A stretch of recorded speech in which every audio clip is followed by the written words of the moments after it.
اهلا و سهلا یا سیدی صدق النبی اهلا و سهلا.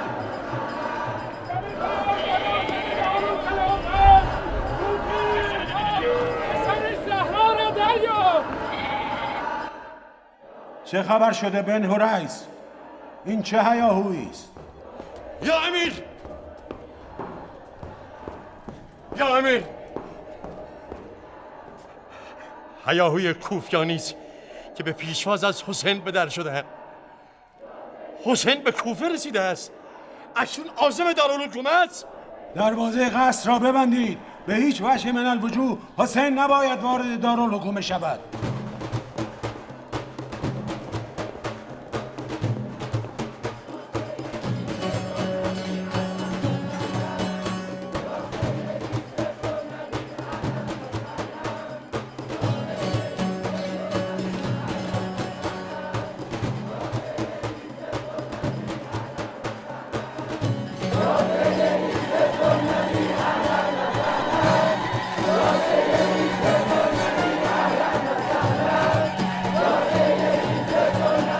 ببین چه تدارکی دیدم. معلوم می شود حسین خیلی هم به حکومت عراق بی التفات نبوده.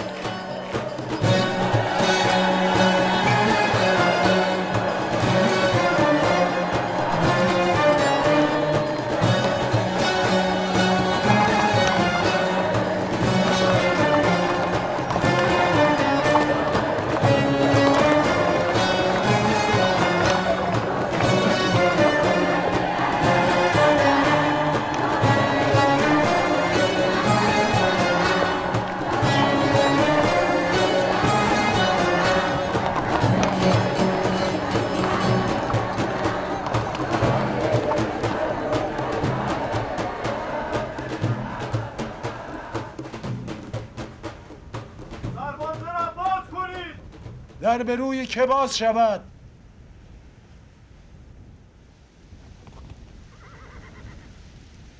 چنانچه حسین ابن علی در میان شما حضرات روی پوشیده است، توصیه مرا آویزه گوش کند.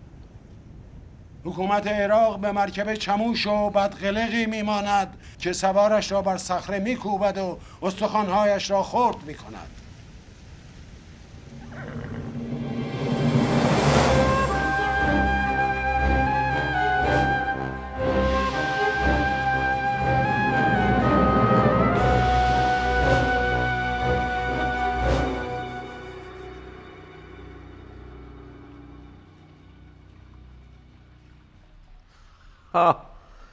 چرا دهانتان باز مانده؟ شاخ دارم یا دوم؟ دور از جان. حیرتمان از تدبیر امیر است که با لباس حسین وارد کوفه شده. چه باید میکردم؟ من با هر لباسی جز لباس حسین به کوفه می آمدم تکه بزرگم گوشم بود. این چه حکومت کردن است نومان؟ کوفه یک پارچه طالب حسین است. انگار نه انگار خلیفه مسلمین یزید ابن معاویه است. هرچه از کوفیان دیدید و شنیدید یک بازی کودکانه است. تشری بزنید ورق بر میگردد. عجب. تشر را شما چرا نزدید؟ من تشر بلد بودم حاکم کوفه میماندم. بلوای مسلم ابن عقیل و دار دستش چه؟ آن هم در نظر تو یک بازی کودکانه است؟ شیعیان کوفه در اقلیتند. تا وقتی در اقلیت بمانند بی خطرند. این شیوه حکومت ابتکار کدامین فیلسوف دیوانه است؟ من این شیوه حکومت را از خلیفه فقید آموختم. معاویه مرده! مرده؟ بله. از قرار معلوم شیوه حکومتش هم با خودش دفن شده. تو واقف به نیات مسلم ابن عقیل بودی و علیرغم فرمان خلیفه به او و یارانش مهلت جولان دادی، پس تو هم شریک جرم ایشانی. غرامت این تمرد از دست دادن مسندی است که فی الحال شما بر آن سوارید. خلیفه جوان است و رأی پیرانی چون ما را نمیپسندد. طبعا شما جوانترها بهتر میتوانید به خلیفه کمک کنید. بله. خب جناب سیاس پیر، مسلم کجاست؟ شنیدم که برای بیعت ستاندن از قبایل اطراف از کوفه بیرون شده. شنیده؟ تو حاکم کوفه بودی، باید میدیدی. به همین دلیل امارت کوفه را تحویل شما میدهم. من میشنوم و شما قادر به دیدنید. جدا؟ مزاح که نمی کنید؟ ابداً. این باور قلبی من است. همین که در لباس حسین وارد کوفه شده اید دلیل متقنی است بر درایت و تیزهوشی شما. کوفه همیشه تسلیم مردان رند بوده. الحق که مهارت شما در سیاست رشک برانگیز است. من از تعریف و تملق بیزارم نعمان. شک ندارم تو وفادار به خلیفه ای. اوضاع منقلب و شوریده کوفه حاصل ندانم کاری است. برای تسلط بر اوضاع منقلب کوفه اخبار موثق میخواهم. در قصر بمانید برای مشاوره در امور. مرخصید؟ در مشاورت با شما من زبان الکنی دارم. شما نیازی ندارید با چون منی مشاورت کنید. یعنی نمیخوای کمک کنی افتضاحی را که به بار آورده ای چاره کنی؟ نه که نمیخواهم، نمیتوانم. چرا نمیتوانی؟ شور با یک مشاور ندانم کار بطالت اوقات است و بیهودگی. حاکم معزول بودن در نزد من منزلت بیشتری دارد تا مشاوری بی ارج و قار. خواستم در حقت لطفی کرده باشم. جرم تو فقط ندانم کاری نیست. تو متهم به همدستی با سران دسیسه ای. پستم بر داماد تو وارد شده و تو به سبب خویشاوندی با مختار ثقفی چشم بر بلوای بیعت شکنان و تفرقه افکنان بستی. و شطور دیدی؟ نه. خب یاغیانم هرچه دلشان خواست کردند. تبت یدا ابی لهب و تب. بریده با دستان ابی لهب که عموی پیامبر بوده و مصداق بارزی شد بر این ادعا که هیچ نسبت خویشی، خونی و قبیله‌ای نمیتواند مخل در انجام تکالیف شود. من وقتی شنیدم مسلم میهمان دامادم مختار شده، برادرم مختار را احضار کرده و با او اتمام حجت کردم و آشکارا بر منبر مسجد کوفه از او و حتی دخترم براءت جستم. اصرار دارید حتما مرا خائن به خلیفه قلمداد کنید؟ دلیل موجه تری بتراشید که مقبول نظر خلیفه افتد و اسباب مضحک نشود. کجا نعمان؟ عرایض ما هنوز تمام نشده. شما بنا دارید مرا متهم و محاکمه کنید. باکی نیست. محکمه ترتیب دهید و قاضی شرح را مأمور کنید. به فضل خدا در محکمه پاسخ اتهامات شما را میدهم. نیازی به محکمه و قاضی شرعی نیست. من به فتوای خودم خائنین را عقوبت میکنم. بنو رئیس؟ بله امیر. تا وقتی حاکم دیروز و متهم امروز بر سر عقل نیاید زندانی ماست. او را گرو برمی‌داریم تا دامادش مختار را به دام بیاندازیم.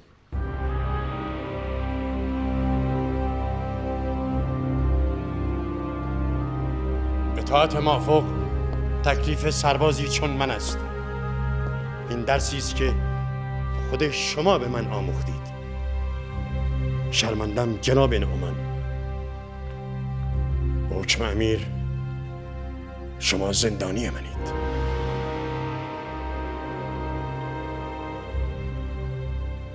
حکم شماست.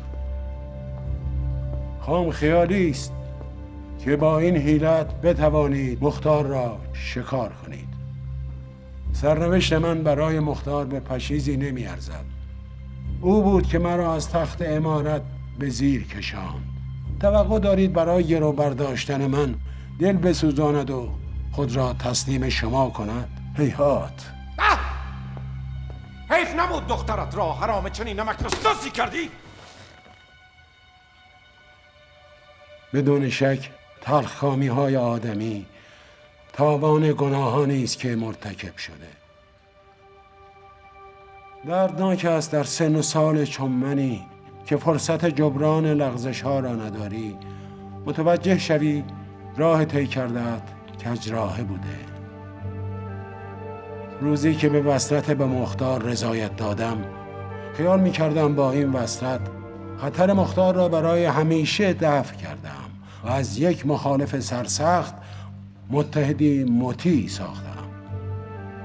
خطر دفع نشد، بماند دختر هم شد همداستان شوهر بر علیه پدر. رنج‌های امروز من حاصل ندانم کاری نبوده که من ندانسته و عبث کاری نکردم.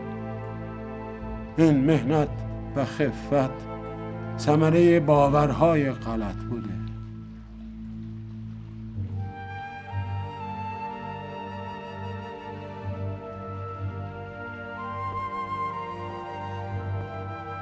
آماده قل و زنجیرت هستم بن هریس. نه بن هریس، نه. مجاب شدیم. برای به دام انداختن مختار گرویه با ارزش‌تری خواهم جست. مرخصی نومان، جای دوری نرو، دم دست باش. تو کوفه و کوفیان را بیشتر از ما میشناسی. میتوانی مفتاح السر برخی از اسرار باشی.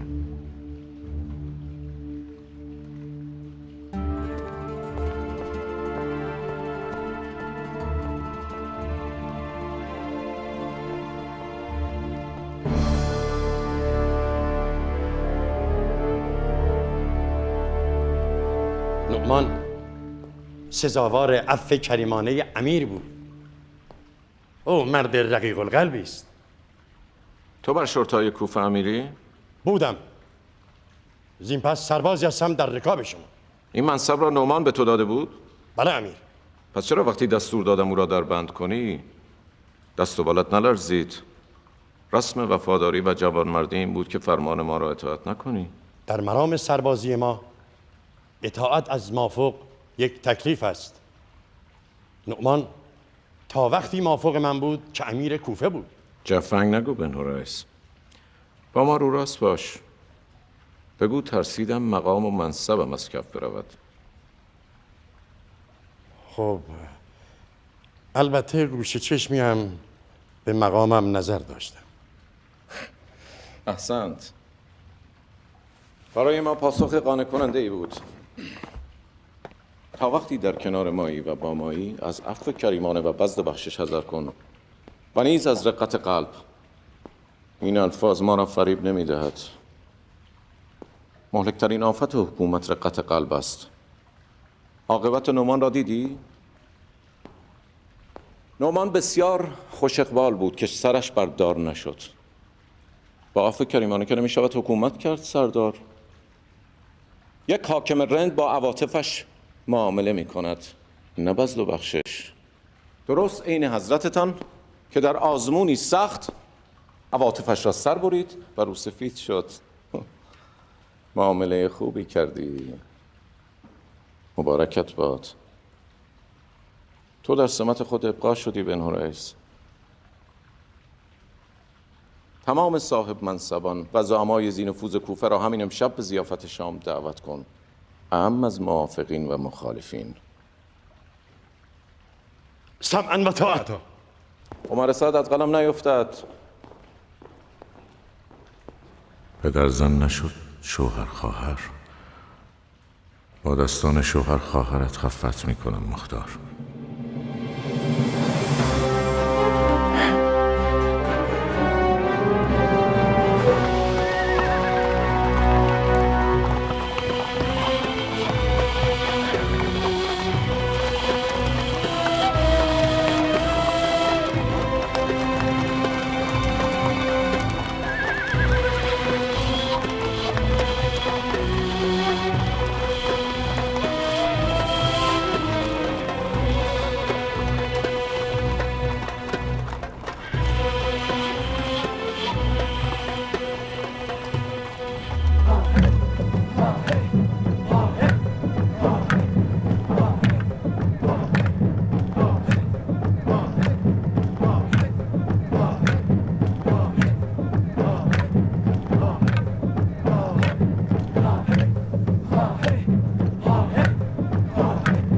از منجمان شنیدم که نحس اصغر به نحس اکبر بدل شده.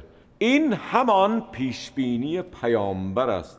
اذا ظهرت البدع فی امتی، بدعت ظهور کرده، بدعتی هولناک.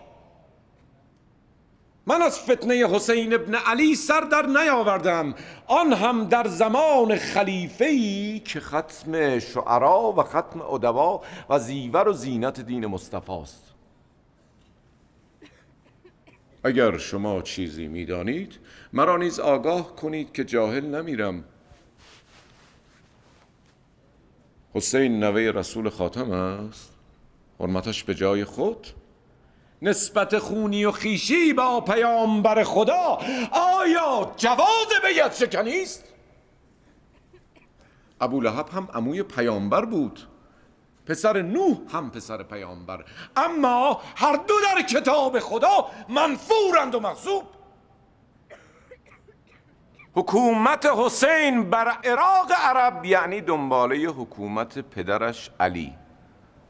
من از پیران شما میپرسم میراث حکومت علی چه بود جز انشقاق امت واحده رسول خدا؟ هنوز کوفه از جراحت زخمهایی که در زمان علی برداشته است متألم است. هنوز داغ جنگ‌های برادرکشی علی تازه است. بدعتیان کوفه چه کردند با خلیفه دلسوخته و داغدار؟ صبر نکردند خلیفه جوان فارغ شود از سوگ و عظمای خلیفه پدر. این از حرمت بیعت، این از حرمت خدمات خلیفه فقید معاویت ابن ابو سفیان. یا سیدی سبط النبی اهلا و سهلا. اف بر این همه قدر ناشناسی، اف بر این همه بیوفایی به عهد، اف بر این همه وظیفه نشناسی و خیانت. اندک مجالی میدهم که خاطیان توبه کنند. به خدا قسم خبر گردن فرازی کوفیان چنان خشم امیر مؤمنین یزید ابن معاویه را برانگیخته که امر کرده با منجنیق و قارورهای نفتین کوفه را با خاک یکسان کنند. من اجالتا رأیشان را زدم. به امیر مؤمنین نوشتم یا امیر، کوفه روم نیست، کوفه شهر ملحدان و مشرکان و کافران نیست، کوفه شهر جیوش خداست، شهر فاتحین بر مجوس است، شهر غالبین بر کسراهاست. مالوصف خلیفه لشکری عظیم من باب احتیاط و عراق عرب گسیل داشته است که عنقریب از راه خواهد رسید. من ابن زیاد فاتح خراسان ایران به امیر مؤمنین یزید ابن معاویه قول دادم که ریشه بدعتیان کوفه را بخشکانم و میخشکانم همان گونه که در بصره خشکانیدم. به زبان موعظه شد فبها، نشد زبانم تازیان است و شمشیر، چوبه دار است و غل و زنجیر. بیعت شکنان از هر قوم و قبیله‌ای که باشند جان و مال و ناموسشان بر ما حلال است. زعمای هر قوم میبایستی نام و نشان تک تک بیعت شکنان را سیاهه کرده و معرفی نمایند، چنانچه بیعت شکنی اسیر شود که پیشتر نامش را زعیمش سیاهه نکرده باشد، آن زعیم مجرم است. به خدا قسم مجرم را به درگاه خانه‌اش به دار خواهم آویخت.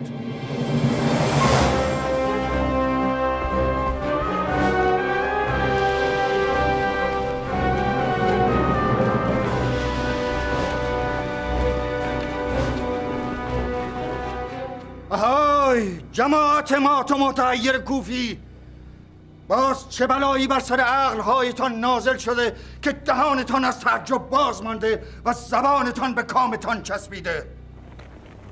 باز هم که مستاق از سمان بکمان عمیان شدید؟ رواست پسر مرجانه بر منبر خانه خدا رجس خانی کند و کسی متعرضش نشود؟ منبر خانه خدا جای عربده کشیست؟ نکند از سرس منجنیق و قاروره های نفتین و لشکر عظمای شام دین و ایمانتان را فروختید و دهانتان را مهرموم کردید و گوشتان را دروازه. اولا لشکر شام یک حقه است، دروغ است. در ثانی یزید لشکر به سمت کوفه فرستاده. خب فرستاده باشد. عراقی را چه باک از لشکر شام؟ عراقی بارها و بارها در میادین جنگ پنجه در پنجه شامی افکنده و اغلب هم غالب بوده. پسر مرجانه حسین را دور از جان با ابولهب و پسر نوح قیاس کرد که هر دو منفور و مغضوب قرآن کریمند. اما خاکش بر دهان که از سنت پیامبر و احادیث نبوی حرفی نزد. ای عالمان دین، ای قاریان قرآن، ای صحابه‌ای که محضر رسول خدا را درک کرده و ناظر بر عمل و سخن پیامبر بوده اید، آیا رسول خدا نفرمود اهل بیت من به سان کشتی نوح است که چون در آن داخل شوید محفوظید و چون به آن پشت کنید هلاک می شوید؟ این شورشی را میشناسی بن حریث؟ بله امیر، یک لاقبایی است خرما فروش مشهور به میثم تمار، از یاران پرافاقرس علی است. یزید زیور و زینت دین مصطفی پس دمکلفت‌های شیعه کدام قبرستانی هستند که این پاپتی خرما فروش به میدان آمده؟ توقع داشتم هانی ابن عربه یا سلیمان سرد خزاعی به میدان بیاید، نه این بی سر و پای خرما فروش. او را کت و بال ببندید به دارالحکومه بیاورید. بله امیر. چرا بدعتیان را به عوام الناس نمی شناسانید؟ بیعت شکنان با یزید بدعتیند یا آنان که دست بیعت به یزید دادند؟ من هم با پسر مرجان متفق القولم که بدعت ظهور کرده. بدعت قماربازی است که قسمش درد شراب است. جاوه نگو! بدعت هوسبازی است که نمازش بیخارگی است. بدعت قاسمی است که حتی به طریقت شیخین اعتنایی نمی کند. نزن! بدعت هوسبازی است که نمازش بیخارگی است.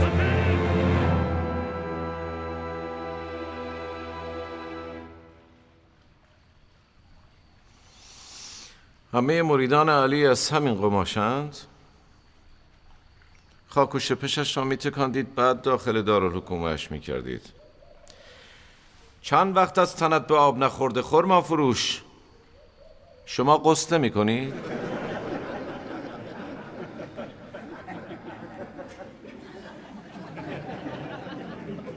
اولا خاک پاک کننده است و در غیاب آب میتواند رفع حاجت کند. ثانیاً شپش در این دنیا خونم را بمکد به از آن است که تن فربه هم در گور گرفتار مار و عقرب شود. ثالثاً این خاصیت حرامزاده است که با تحقیر و تهمت دشمنانش را آزار کند و الا نه من خاک و خلیم و نه شپشی با خود دارم.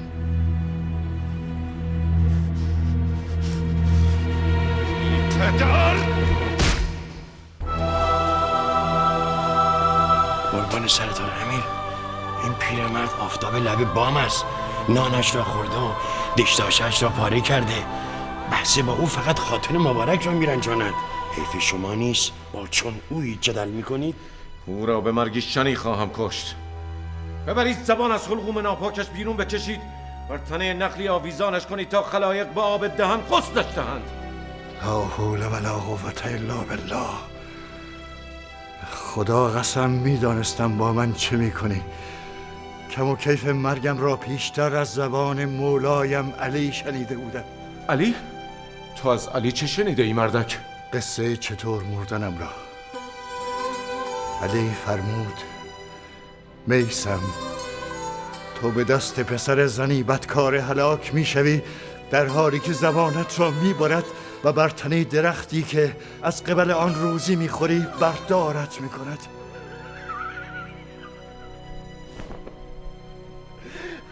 علی کذاب است، کذاب!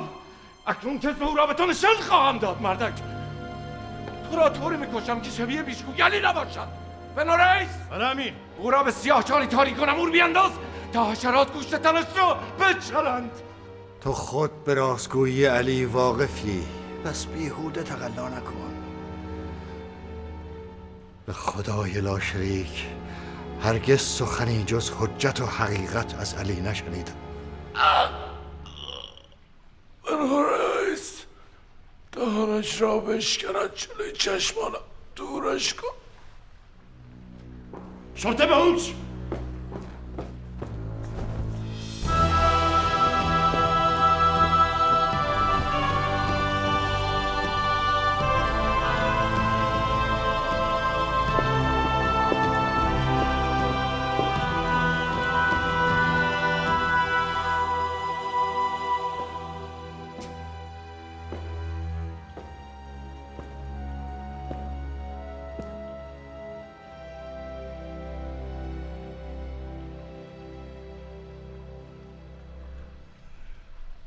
رخصت یا امیر؟ کجایی ابن سعد؟ با کسب اجازه از محضر امیر میروم تا به مناسب حکومتی پشت کنم و شغل مناسب تری پیدا کنم. فیلمسال چه شغلی؟ فیلمسال زراعتی، صناعتی، تجارتی. چوپانی هم بدک نیست. میدانی اغلب انبیا پیش از بعثتشان چوپان بودند. چوپانی پیشه کن تا شاید به پیامبری مبعوث شوی. من که حقیقتاً به خاتمیت انبیا شک کردم. این مردم هنوز مرشد مرسل میخواهند تا هدایتشان کند.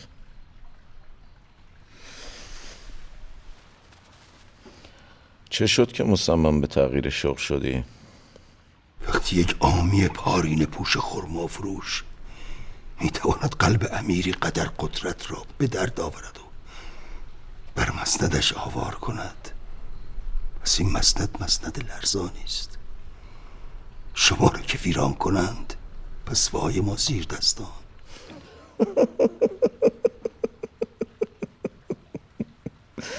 یا ابن سعد، این تخت به طوفان‌های سهمگین نلرزد، چنانچه سوارش گرگ دل باشد و کرگدن پوست رو با حیلت.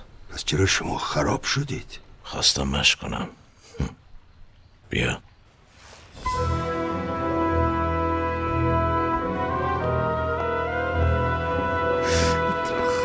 ترخص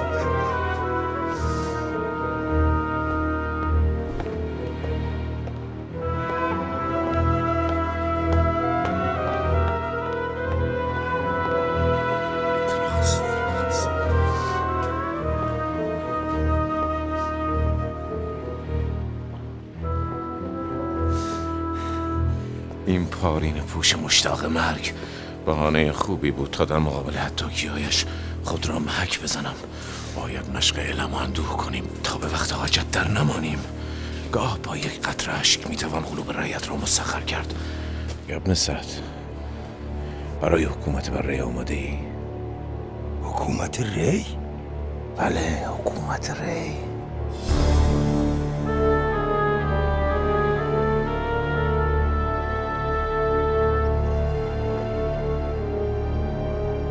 من برای جانفشانی آمادم، چه حکومت بر ملک ری باشد چه نوکری در رکاب امیر.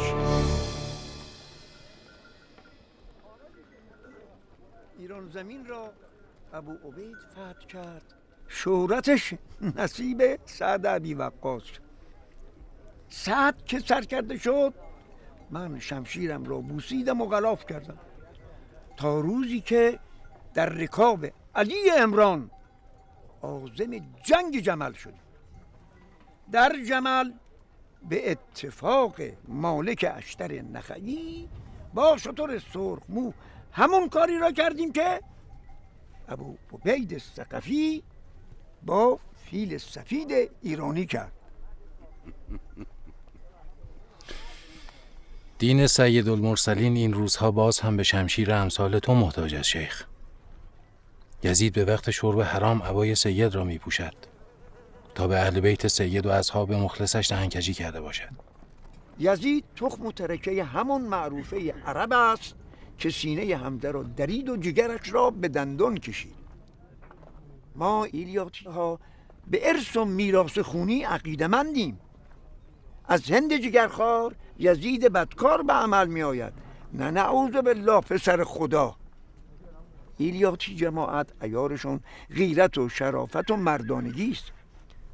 مختار سر جنگ داری روی من و قبیلم حساب کن. خدا خیرت دهد ابو ذاکر. من برای خودم بیعت نمیخواهم. آمدم بیعت بستانم برای حسین ابن علی. خب ما نوکر حسین هم هستیم. گمان نمی بردم حسین روی خوش به عراقی ها نشان بدهد. علل خصوص بعد از اون همه نامردی که در حق پدر و برادرش کردن. برد با حسین است وقتی مختار در کنارش باشد. دست دراز کن مختار. خدای محمد گواه است که این بیعت فقط با مرگ ابوذاکر باطل می شود.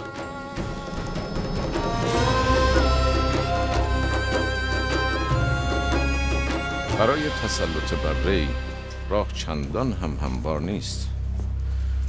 ری به سان کوفه سرزمین ناآرامی است. مخالفان خلیفه جوان در ری ترکتازی می کنند. باید هرچه زودتر با لشکری قریب به 10,000 جنگجوی عرب عازم ری شوی. خلیفه نظر مرا خواست، من هم تو را معرفی کردم. مبادا نزد خلیفه رو سیاه من کنی. حکومت ری آرزوی دیرینه من بوده. مطمئن باشین این فرصت رو هدر نمیدهم. پس دست به کار شو. مخارج لشکریان با من، فراهم کردن لشکریان با تو. با همه قبایل متحد و موافق کوفی سخن کنید. شمشیر زنانشان را به جهاد بخوانید. در مورد جیره و مواجب مکفی نه خست کنید نه ریخت و پاش. به چه میاندیشی عمر؟ به مختار ثقفی. میدانید که او رقیب سرسختی است و در میان قبایل ذی نفوذ است. میترسم تمام رشته های من را پشت کند. مختار برادر زن توست؟ ای کاش نبود. میخوام سر به تنش نباشد. خب سر از تنش بردار. یعنی مختار را بکشم؟ به حکومت ری میارزد. کشتن مختار کار دشواری است. از ایالت میترسی یا از ننگش؟ از جانم میترسم. مختار فدایان بسیار دارد. بدون شک قاتلش را قصاص میکنند. میتوانی خونش را گردن من بیاندازی؟ مصرید مختار کشته شود؟ با زنده ماندن مختار بلوای کوفه مهار ناشدنی است. البته جبری نیست تو او را بکشی. با وجود مختار قادری لشکریان را به پردازی حرفی نیست. این گوی و این میدان. برو ببینم چه میکنی.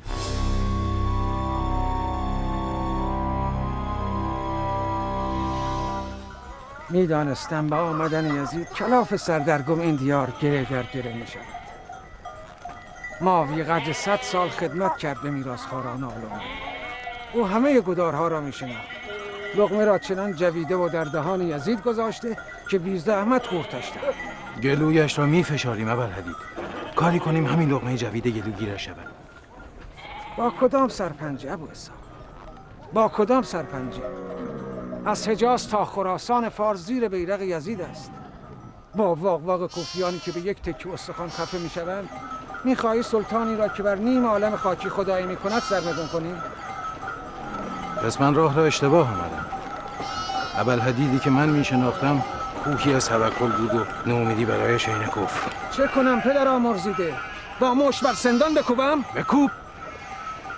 مشتت کار پتک را میکند چنانچه با همان غیرت و ایمان روزهایی که در کنار علی بودی به میدان بیایی. یادم نمیرود چطور در جنگ صفین به قلب سپاهیان شام میزدی و دشمن را چون کرباس میدردیدی. عاقبت آن همه مجاهدت چه شد؟ امراس قرآن بر نیزه کرد، قوم بنی حمار کوفی علی را کافر خواندند و تیغ بر گلویش نهادند تا تسلیم شود. کار به بیعت من و قبیل امراس می شود، این دست من و شاهرگم. کوفیان رفیق نیمه راهن مختار. بیهوده پسر پیامبر را در به در عراق نکنید. من با دعوت حسین به کوفه موافق نبودم ابوالحدید، اما مخالفتم افاقه نکرد. حسین عازم کوفه شده. غیرتت قبول میکند پسر پیامبر را یاری نکنی؟ نکن. من رفع زحمت میکنم. از نگاهت شرم دارم جوابت کنم ابو اسحاق. به خدا قسم مسخالی به وفای کوفیان امید داشتم، مثل روزهای صفین کفن میپوشیدم و با مرگ مغازله میکردم. افسوس، توبه گرگ مرگ است.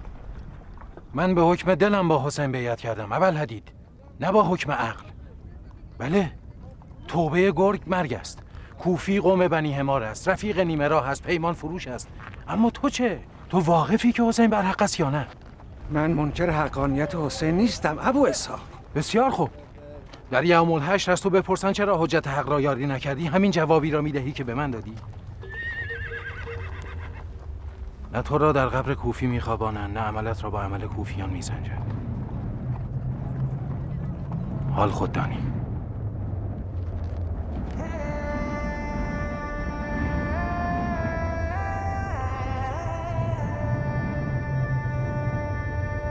بمان ابو اسحاق.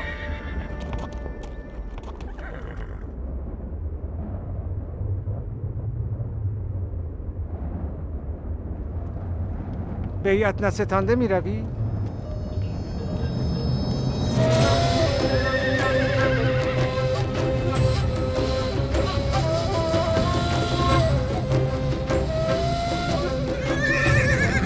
ممنونم ابو اسحاق، ممنونم. خوش موقع به دادم رسیدی. بد جور به گله و مراتم گره خورده بودم.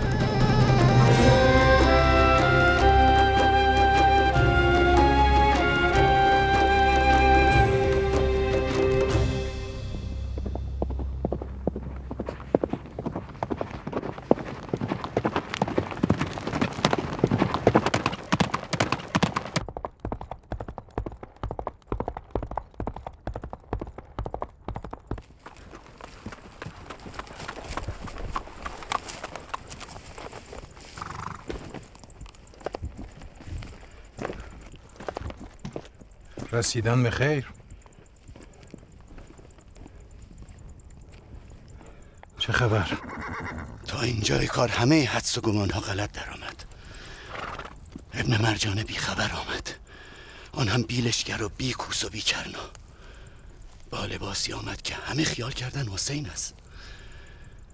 بعد هم بر منبر رفت و رجز خواند و همه بیعت شکنان را به عقابی سخت وعده کرد. نخستین صیدش میثم تمار بود. وقتی میثم را میکوفتند همه کوفیان فقط ایستاده بودند و نگاه میکردند.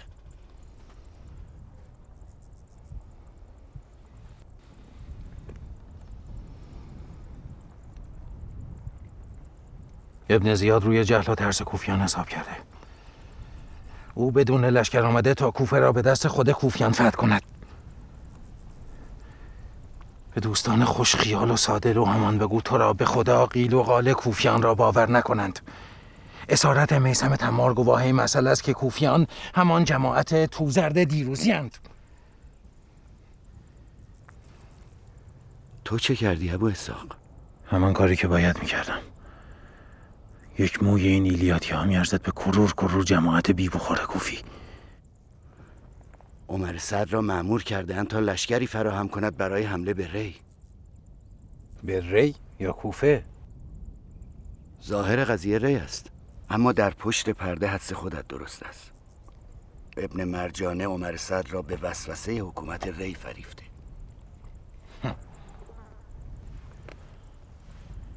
عاقبت خواب و خیال حکومت ری مردک را دیوانه می کند. از مسلم ردی نجستند؟ هنوز نه،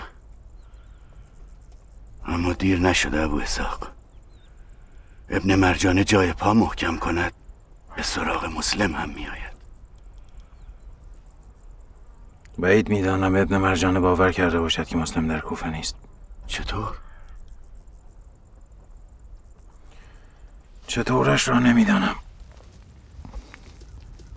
اما احتمالی است که نباید از آن غافل شد. کیان به دوستانمان بسپار ششتان حواسشان متوجه مسلم باشد.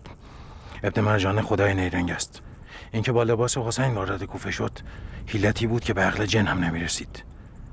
ممکن است جاسوسانش با خدعه وارد حلقه ما شوند و رد مسلم را بیابند. بگو اقامتگاه مسلم را نو به نو عوض کنند. مسلم در هیچ منزلی نباید اقامت طولانی کند.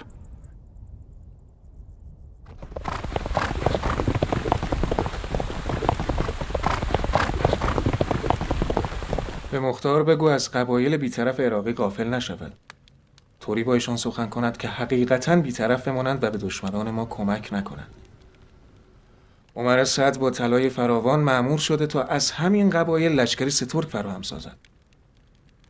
ایلیاتی ها ممکن است در دین مردمانی سست باشند، اما در رسومات ایلیاتی مردمانی استوارند. مباد حریت ایلیاتی خود را به درهم و دینار بفروشند. مختار پیغام ثانویه‌ای هم دارد. بگوشیم.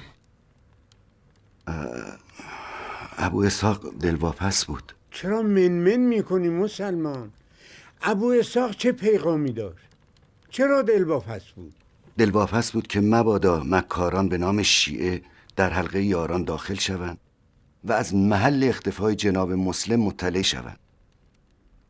پیغام داد که جنابشان نو به نو خانه عوض کنند و در مکانی معین اقامت طویل المدت نکنند.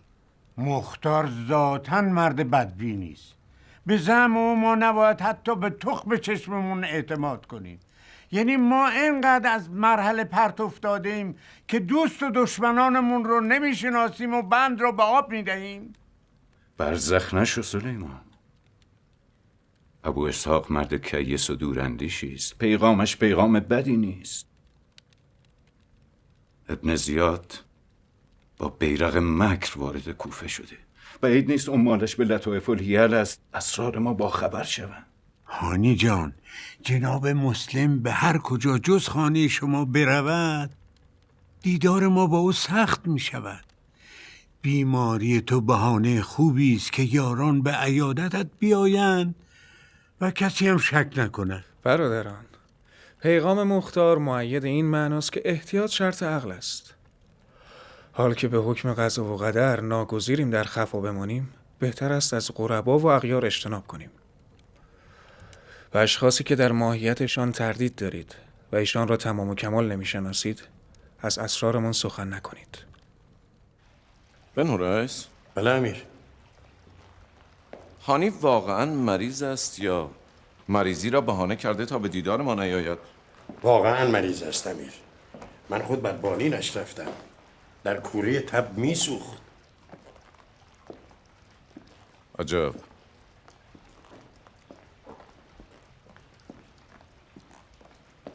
بسیار خوب. پس ما به عیادتش می رویم. به عیادت دشمنتان می روی؟ عیادت از بیمار سنت حسنه پیامبر است. عیادت از دشمن بیمار ثوابش دو چندان است. شنیدی ابن عقیل؟ شنیدی پیغام این حرامزاده را؟ ابن مرجانه امشب به عیادت من می آید. به خدا قسم این عیادت شیطان از من است. او به عیادت من می آید تا خود را نزد عوام محق و موجه نشان دهد. فرصت خوبی است که شرش را کم کنیم و راه کوفه را بر حسین هموار سازیم.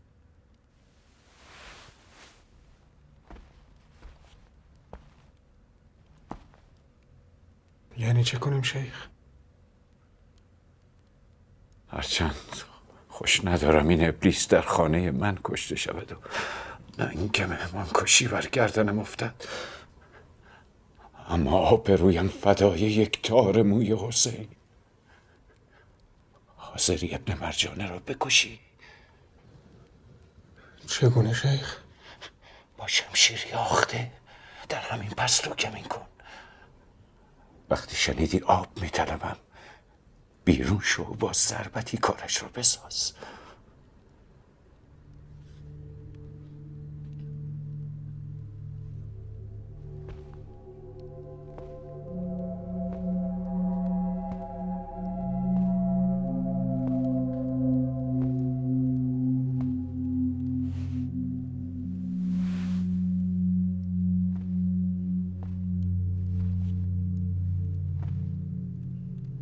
تردید نکن مسلم. افسوس که این مرض ناتوانم کرده، ارنه خود جانش را می ستاندم. زنده ماندن این المکر یعنی تکرار همان بازی هایی که در صفین علی را کمر شکست، یعنی ناکامی ما در برپایی دولت حق. به خدا قسم ابن مرجانه به کوفه آمده است تا کوفه را مقتل حسین کند.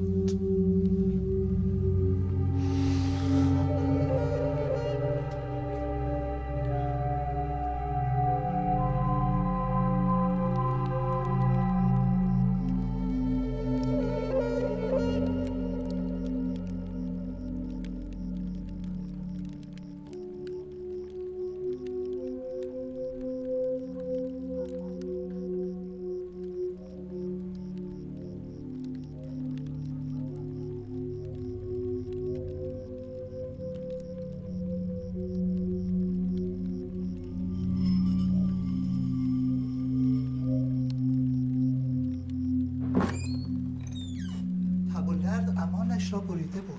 پیش پای شما تبش فروکش کرد و از حال رفت. دندانهایش طوری به هم میخوردن که ترسیدم بشکنم.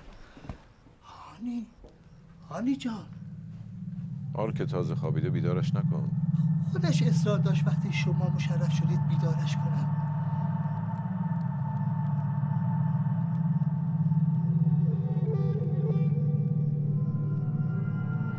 هانی جان،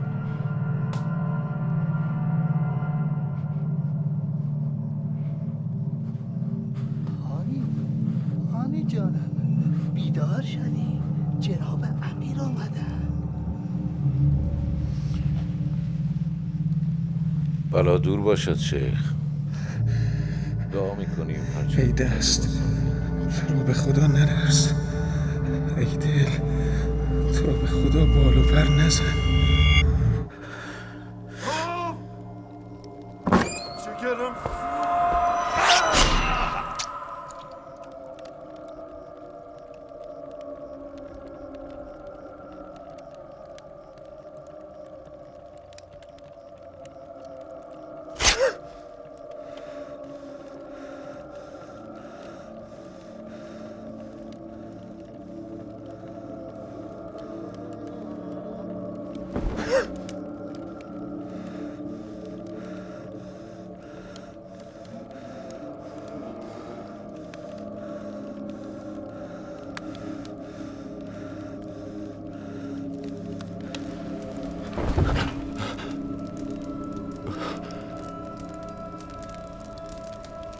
زدی؟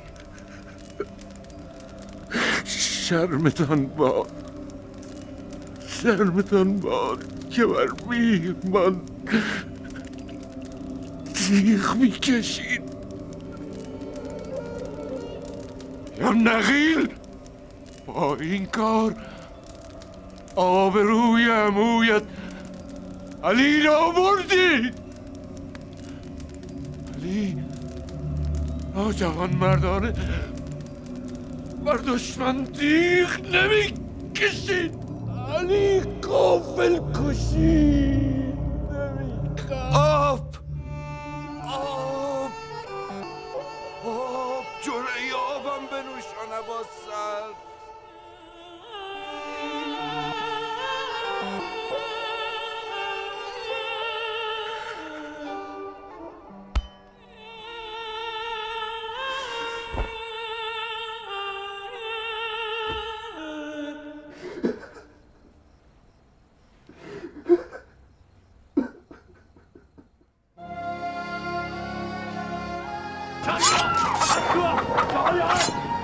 سوار و بنده از سر زنان بردارید.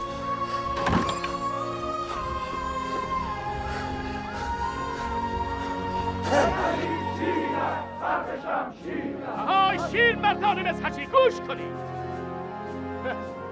از قرار معلوم دشمن خرمشتان را شنیده. آهای برج بارونشینان قاسم، هانی را آزاد میکنید یا در بازرامش کنیم و کاخ را قبرستانتان کنیم. من اذن جهاد ندارم، اما حمایت از هانی را وظیفه خود و شیعیان میدانم. گرفتار شدن هانی تکلیفی بر دوش ما نهاده که جایز نیست شانه خالی کنیم.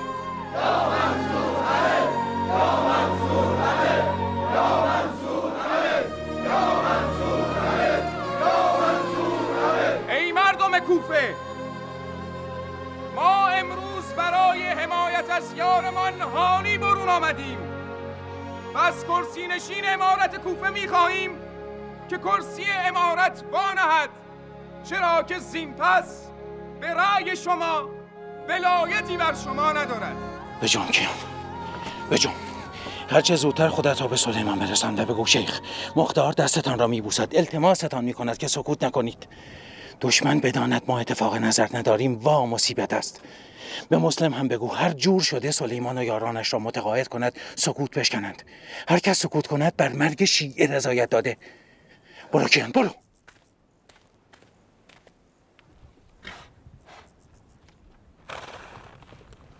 خدا بخواهد تا فردا با لشکریانم در کوفه خواهیم بود با امید دیدار.